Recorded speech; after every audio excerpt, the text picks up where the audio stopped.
Welcome everybody to episode one of the Card Chatter with Refractor Jones and Bobbles and Ball Cards.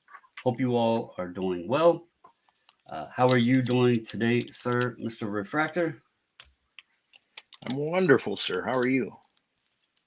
I am doing just great on this Friday evening.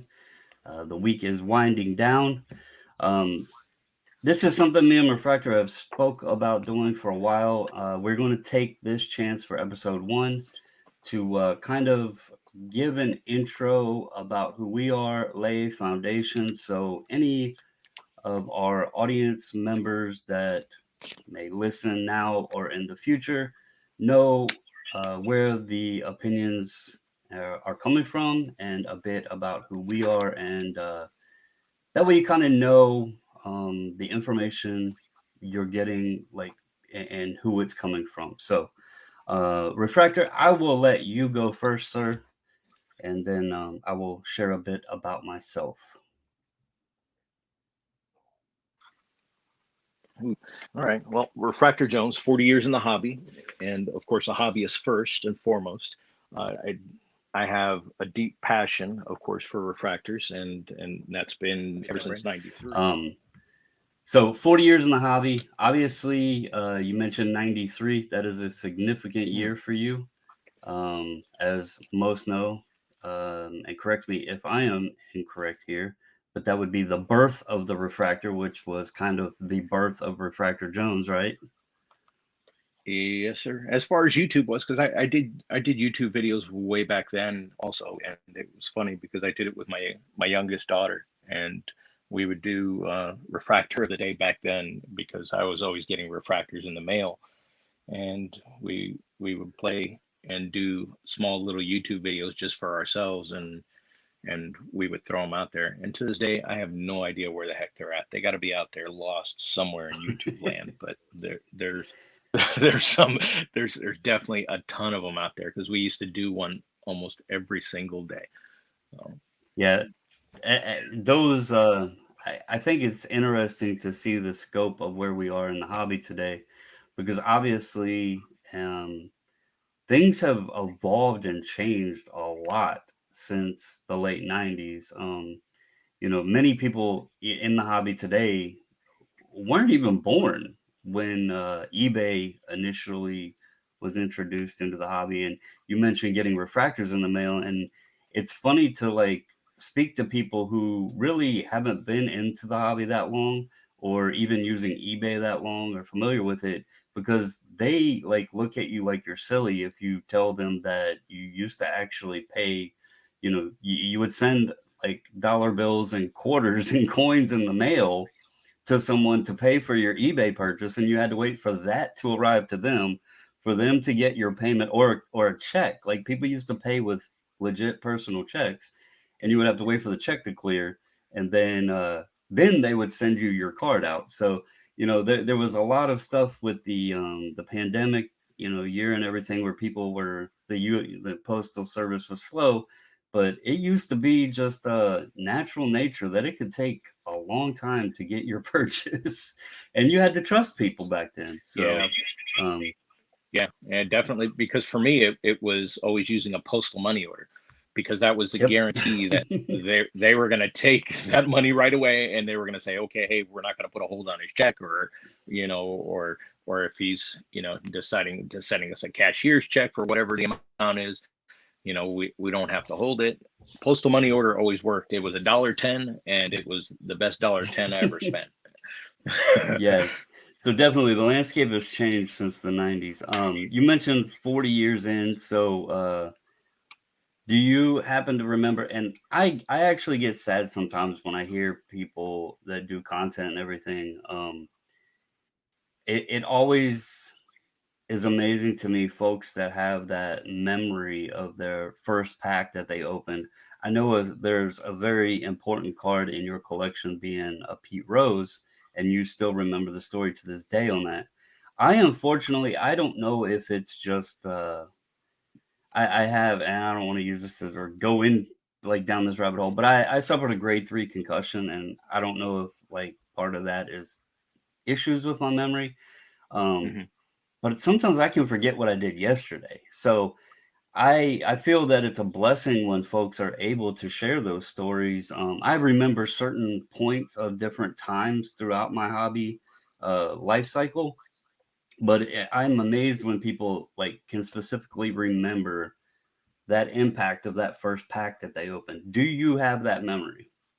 The first pack, no, I don't remember. Okay. I actually I remember going to Circle K when I bought packs, but I know that wasn't the first time I ever bought packs, of course, because when I went, where my grandmother actually took me and introduced me to baseball cards, I I remember when I walked into the store, I probably got a pack or two, but I can't tell you what they were. I just remember the 71 Pete Rose that was gifted to me, and that card, that was the end of it It for me. left an Yeah, imprint on you, right? yeah, Okay. yeah, that was it. I just I'm always curious if somebody, because like you do hear people specifically like detail their first pack or the Yeah. first card that they pulled or the first card that they ever obtained, and I'm like, that's amazing. That's like a memory that's amazing to cherish, and I do feel bad sometimes. I think it's just my memory in general because like you've met the Mrs. Becky. She Hmm. gets mad at me or like is mind blown sometimes because I can legit watch a movie, and after I watch the movie, I cannot go back and really tell you everything about it. Like I just don't absorb things, I guess, in that sense. So Hmm. I can watch a movie several times and I may not even remember that I watched it. Now, I'm not talking if I watched it today and go back and watch it tomorrow, I wouldn't remember it. But like if I Hmm. watched it today and maybe next year watched it, I might not remember if I watched it. Some people can quote, you know, dang near the whole script of the movie, and I won't even remember that I watched it. So I think it's just something with the way my mind absorbs and retains things like that. But Yeah. I always love hearing stories of folks that do remember their initial take on the hobby and like those memories and impacts that helped them get to where they are today. So I was just curious if you had that. For those that don't know myself, I do have another channel, obviously Bobbles and Ball Cards. It kind of started out as just a simple sitting down, picking up some packs from the store, and opening them, sharing what the contents of the packs were. I still remember my first ever one. I was trying to get a metallic 2018 Topps Holiday Ronald Acuna Jr. The poor man's bat down, so to speak, and I was hunting for a metallic copy. So I remember my first video that I ever did and what started the channel. Obviously, in 2020, the timing and everything um, kind of sent the channel into where it is today. Blessed to have met folks such as yourself. Really excited to be doing this type of pod style content with you, someone who I regard as a wealth of knowledge. As he's over there looking at mantles, and I can't, I didn't pick up who the last one was. Oh, that's Maris. Okay, is that mantle at the bottom? Couldn't see the Yeah. bottom card. Okay. Yeah. Um, but I do enjoy picking your brain at times. I enjoy the passion you have. Many folks know that sometimes I do get passionate myself. I recollect being in the hobby somewhere starting off between 1986 and 1987. As I again mentioned, I don't remember my first pack opened or anything, but I do have very fond memories of myself and my cousin growing up. And then I had a friend in the neighborhood I lived in who was also big into cards. And I remember on Easter's or Christmas or sometimes Valentine's Day, what have you, instead of getting candy, we would get maybe a complete set of tops or I remember at Christmas time they used to have these big like plastic candy canes. They would be like 4 foot tall, 3 foot tall with the red cap on them that sealed the part going up, and they would just be filled with random cards and Mm. packs and everything. And it was just such an exciting moment to wake up Christmas morning, pop that end of that candy cane off, and get in there and see what packs you had, because you could see the outer ones, but you couldn't see all of those packs that were stuffed in that candy cane. I Yeah, that's remember I a still have a photo, think from I think it was from my 10th or 11th birthday, but it was this Topps collector's kit. And it had like this binder, with all of your iconic vintage cards and everything from the Topps history. And it had a book that would like go through and show you different years of Topps cards and stuff. And had your pages in it, had some packs, all that sort of thing. So I do recollect many memories from back then. Um, but through the years, and I've shared this story before, I like a lot of people, I did take a couple breaks, but they were never long-term breaks. It was just, you know, junior year of high school, and friends started doing something different, and you had to get a job, this, that, and the other. Took focus away from sports cards. Um, and then when I moved after graduating, took a couple years to get on my feet, but I found a card shop near me, and I was right back into it, probably heavier than I had ever been, even as a child. And then when I moved back to Virginia, it took me a couple years again to readjust, moving back again out of state, and but I was right back into it. I think this most recent time, I actually still have the boxes back there in that closet. I still remember the missus picked up a 2015 Bowman football. I live not too far from Blowout. They have a shop called the Fantastic Store, and the missus was up in the Chantilly area one day and picked me up a couple of those. Did pull an Amari Cooper rookie auto and a Kevin White printing plate 101, both of whom were sought after rookies in 2015. Cooper's had an okay career. Kevin White didn't pan out. Um, so yeah, I have, I would say 35, 36 years into the hobby, but there were a couple instances where I did have probably 4 to 6 years total over that course of time where I did take periods of breaks. Um, I think we both can agree that one thing that we do have in common is we both have a passion for the hobby itself. We also understand that people go about it different ways. Um, and we both like get excited, like you were just showing some cards there on screen, about picking cards up and just like collecting them and what they actually mean, the stories of some of them. I think we both can agree on that. So, Yeah, um, absolutely. It's 100% for the love of the cardboard.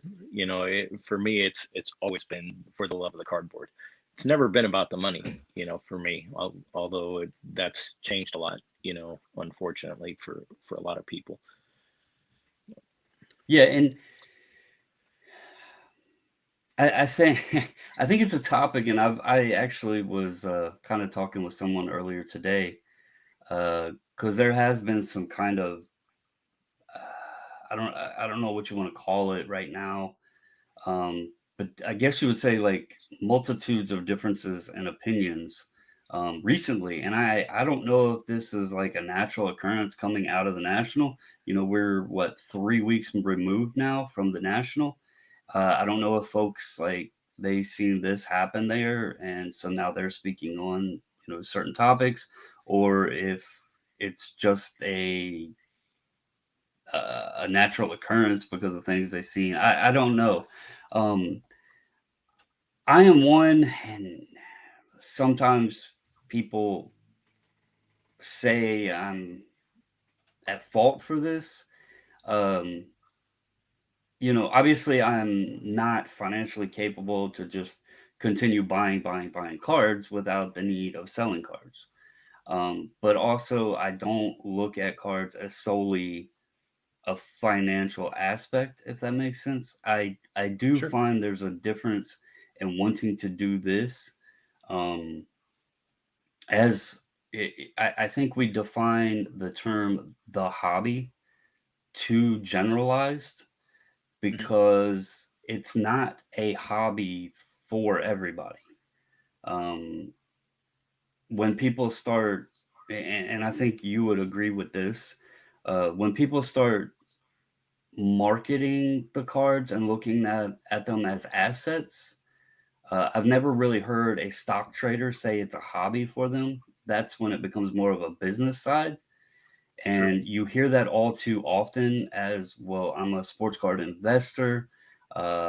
This is a market, um, that sort of thing. But then they call it the hobby.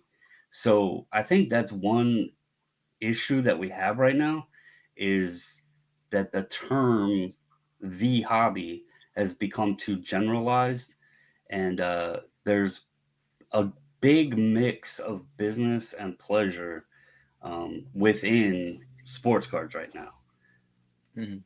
Yeah, for me, the big disconnect there is that people, and I don't want to come off as being, how do I want to put this, as being a negative Nancy, because I'm not a poo poo kind of guy. Um, a lot of people have entered this hobby now because they think they can turn that quick dollar. And if you wholeheartedly just came into this hobby just for the sheer passion of loving your team, your player, you know, your buddy's player, your buddy's team, whatever, what case may be that brought you to the hobby in the first place, you would definitely reap the rewards of financial, financial gratitude, let's say, in the very end, because everybody has to sell something sometime or another. I mean, that's Right. something that we just talked about, is that I have a ton of stuff here that I have purchased in the last 2.5, 3 weeks. And my sports card rooms are absolutely just in shambles right now with all the stuff that I have here. Y- You can see the boxes behind me. I start diving. Yeah, I'm sure you do the same thing. I start diving into a box. I really, again, I have an appreciation for folks to say they can go through a box and sort through it really quickly. I know you're really good with that because you do it at shows so often. Me, I get into a box and I start finding stuff, and then I almost create a bigger mess because I'll take that box and turn it into like four other boxes. So then later on, when I'm going back through them boxes, I'm like, what the heck? Where did this go? So I do have an appreciation for that. Um, So you're back to so being yeah, 8 years old then, 8 to 10 years old then, because that's exactly what happens when you're 8 to 10 years old. yep, It's that 2 second Tom, kind of thing where you're like, "Ooh, I like this. Oh no, wait, I like this too. Ooh, what's yep. this?" I And have it's like multitudes of distractions. I have like 6 boxes around me right now that are cards I pulled out or have purchased and put in these boxes as PC cards, but Hmm. I I am very bad at getting it organized. They're in boxes, so they're not like just tossed everywhere. But yeah, I'm bad at organization. Like I see your background there with the wax and stuff, and it's just like, yeah, that's organized. I'm not organized like that. I can admit it, but Uh, I think that you just made a statement though that is absolutely spot on.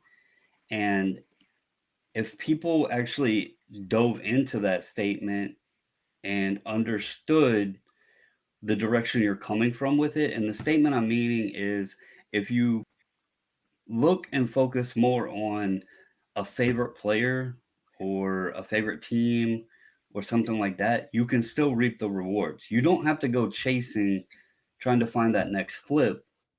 I actually sit and look back on like that wall back there is a bunch of cards for the Washington Nationals. Okay. mhm. There's a card on that shelf that I bought in 2017, I believe it was. And I actually still have a photo when I purchased it. And I did not purchase it as an investment. I didn't purchase it as a flip.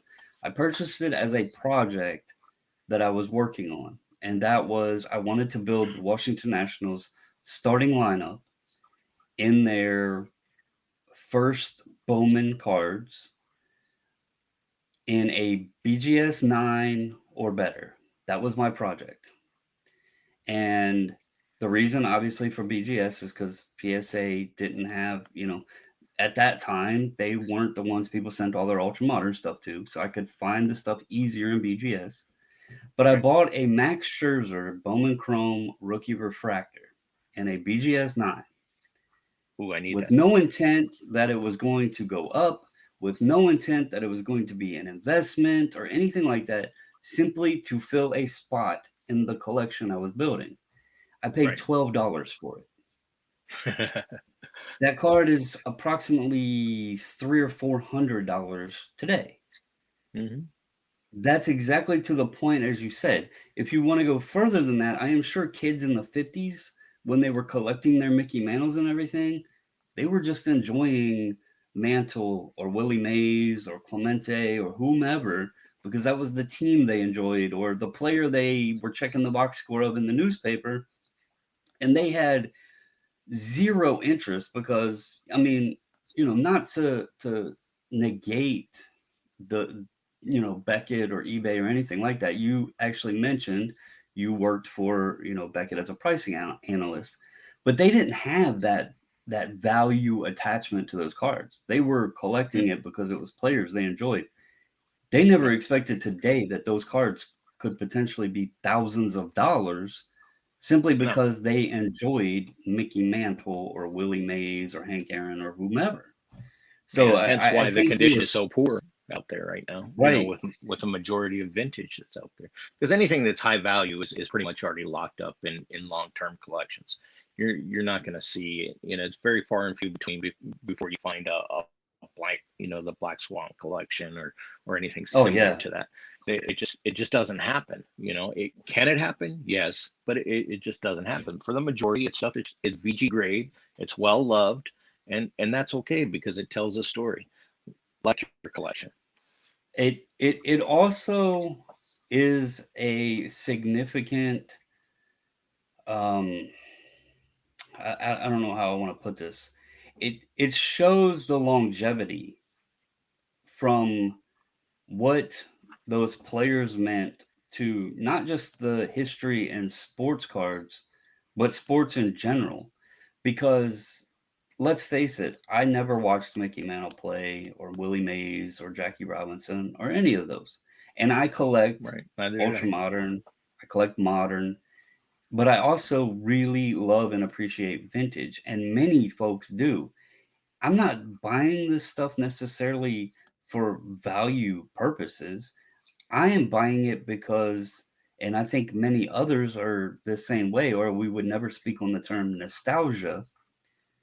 I'm buying it because of the appreciation of the history of the game of baseball or football, what have you, whatever sport you're collecting, as well as the cards themselves. Because let's face it, we can knock on Beckett or blame them for the pricing era, but they also gave us, a publication to sit and look at each month.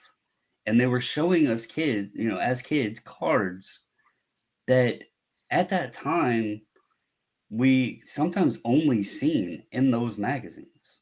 It Hmm. wasn't as easily to see those cards as it is today on social media or at a card show or on eBay or what have you, Instagram, whatever. We only knew those were like mythical creatures that we only seen in the Beckett magazine. And that's Yep. something that we also have to appreciate because it's one reason why they're still sought after today. I never watched Mantle play, but I love and that I was able to get a 53 tops Mickey Mantle because of the significance of that card.